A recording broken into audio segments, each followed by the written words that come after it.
Hello friends, my name is Izhar and I'm a first year medical student at Kazan Federal University, Russia. So in today's video, we'll be discussing 5 most important factors that play a role in you selecting MBBS abroad. तो इसमें जो सबसे पहला point है वो तो फार most superior point है जिसका कि कोई कंपटीशन नहीं है, वो है इंफ्रास्ट्रक्चर. नाउ इंडियन यूनिवर्सिटीज का उतना हाई लेवल ऑफ इंफ्रास्ट्रक्चर नहीं होता. नाउ व्हेन आई से इंफ्रास्ट्रक्चर, मेरा ये मतलब नहीं है कि बाहर की बिल्डिंग बहुत सुंदर है या वो दिखने में बहुत अच्छी यूनिवर्सिटी है. Infrastructure means the level of technology or the medical equipments that these universities have is outstanding and is actually of a much better quality than India. तो जो सेकंड थिंग इसी इंफ्रास्ट्रक्चर के पॉइंट में आती है वो ये है कि वहाँ के जो एक्सपीरियंस है वो कम्प्लीटली डिफरेंट लेवल का है. Like in India most of the doctors, I won't say all the doctors, but most of the doctors they don't treat their patients that well. But वहाँ पर हमारा एक स्पेशली सब्जेक्ट होता है ethics करके, जिसमें कि हमें ट्रीट करना सिखाया जाता है कि पेशेंट के साथ कैसे कम्युनिकेट करना है, उनको किस लेवल की ट्रीटमेंट देनी है. लाइक वहाँ पर एक डॉक्टर की इतनी वैल्यू नहीं है जितनी एक पेशेंट की वैल्यू है, विच इज करेक्ट, जो कि बात बिल्कुल ही सही है. अब हम यहाँ पे जिस लेवल के इंफ्रास्ट्रक्चर की बात कर रहे हैं वो इंडियन यूनिवर्सिटीज में है, बट वो इंडियन यूनिवर्सिटीज बहुत ही कम है नंबर में. लाइक एम्स में कुछ particular AIIMS, not all AIIMS, but कुछ पर्टिकुलर एम्स में वो फैसिलिटीज हैं, कुछ पर्टिकुलर और प्राइवेट कॉलेजेस में भी वो फैसिलिटीज हैं. बट जब हम प्राइवेट कॉलेजेस की बात करते हैं वहाँ पर फीस बहुत ही ज्यादा होती है, बहुत ही ज्यादा. तो अब इस फीस के लिए हम क्या करें, तो यहाँ पर हमारा सेकंड पॉइंट आता है जो कि है कॉस्ट ऑफ एजुकेशन. ना कॉस्ट ऑफ एजुकेशन जो इंडियन प्राइवेट मेडिकल यूनिवर्सिटीज हैं उनमें बहुत ही ज्यादा है, बहुत ही ज्यादा. तो उस लेवल के कॉस्ट पे हम तो शायद से most of the Indian students जिन्होंने नीट दिया है और जिनका अनफॉर्चुनेटली उतना अच्छा रैंक नहीं आ पाया कि वो गवर्नमेंट मेडिकल कॉलेज में एडमिशन ले पाए, या फिर कुछ स्टूडेंट्स जिनका रैंक नहीं आया कि वो अच्छे गवर्नमेंट मेडिकल कॉलेजेस में एडमिशन ले पाए, तो उनके लिए एमबीबीएस अब्रॉड होता है.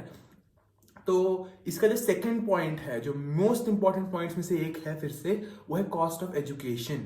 ना जो कॉस्ट ऑफ एजुकेशन है वो कंप्लीटली वेरी करता है कंट्री टू कंट्री, बट अगर हम एक बेसिक वो ले फ्रेमवर्क ले तो अराउंड 25 to 30 लाख में सब कुछ हो जाता है. लाइक सब कुछ, खाना पीना रहना सब मिलाकर 25 to 30 लाख.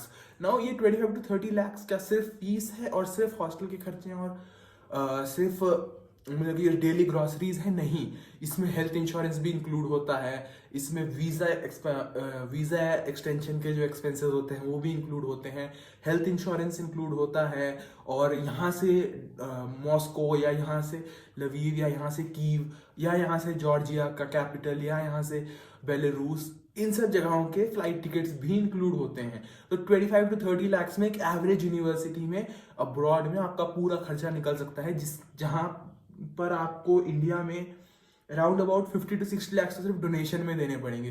वहाँ पर आप इजीली 25 to 30 लाख में अपनी पूरी पढ़ाई कंप्लीट कर सकते हैं वहाँ पर. तो जो थर्ड पॉइंट होता है वो होता है इंटरनेशनल रिकग्निशन.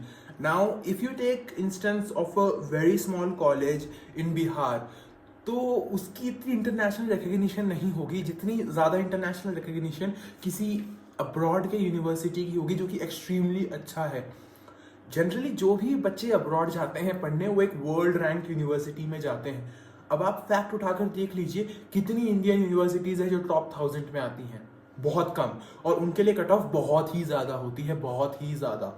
जैसे कि आप अगर एम्स न्यू दिल्ली का इस बार कट ऑफ देख लें 700+ जनरल कैटेगरी या फिर 690+. तो क्या कर सकते हैं हम इसके लिए? जो बेस्ट ऑल्टरनेटिव है वो है एमबीबीएस अब्रॉड. तो मैंने खुद इसी वजह से एमबीबीएस अब्रॉड चूज किया था, क्योंकि वहाँ की फॉरेन रिकग्निशन ज़्यादा है, वहाँ पर हमें बहुत ही ज़्यादा एक्सपोजर मिलेगा और एक डिफरेंट वे ऑफ लाइफ हो जाता है एकदम से ही, कि आप बाहर जा रहे हैं, बाहर जाके पढ़ रहे हैं, वहाँ का कल्चर सीख रहे हैं, आप वहाँ पे लोगों के साथ इंटरेक्ट कर रहे हैं, जो डिफरेंट टेक्निक्स होती हैं, टेक्नोलॉजीज होती हैं जो कि इंडिया में अवेलेबल नहीं है, उस पर आप प्रैक्टिस कर रहे हैं. तो it is completely of a different level and वो एक अलग ही एक्सपीरियंस होता है. तो जिसका फोर्थ पॉइंट है वो है एलिजिबिलिटी क्राइटेरिया, कि जो फोर्थ पॉइंट है जो कि बहुत ही इंपॉर्टेंट रोल प्ले करता है वहाँ पर एलिजिबल होने के लिए, वो है आपके +2 के मार्क्स और नीट के मार्क्स ना। +2 में आपको मिनिमम 50% मार्क्स चाहिए अगर आपको वहाँ पर अब्रॉड में MBBS करनी है, किसी भी कंट्री में हो, वो रशिया में हो, यूक्रेन में हो, जॉर्जिया में हो, बेलारूस में हो, इट डजेंट मैटर, आपको एटलीस्ट 50% मार्क्स चाहिए। उससे जितना ज़्यादा होगा उतना ज़्यादा बेटर है। एंड नीट आपको क्वालिफाई करना ही पड़ता है, दैट्स इट। वहाँ पर कोई सेपरेट एंट्रेंस एग्जाम नहीं होता, और अगर होता भी है तो वो सिर्फ एक फॉर्मेलिटी होती है जो कि बहुत ईजी होती है, कोई भी क्लियर कर लेता है। बहुत ही ज़्यादा बेसिक सा एग्जाम होता है, उसको जो बच्चे यहाँ पर नीट क्लियर नहीं कर पाते वो तक क्लियर कर देते हैं। लाइक इतना इजी पेपर होता है वो, तो डरने की तो उसमें तो कोई ज़रूरत है ही नहीं।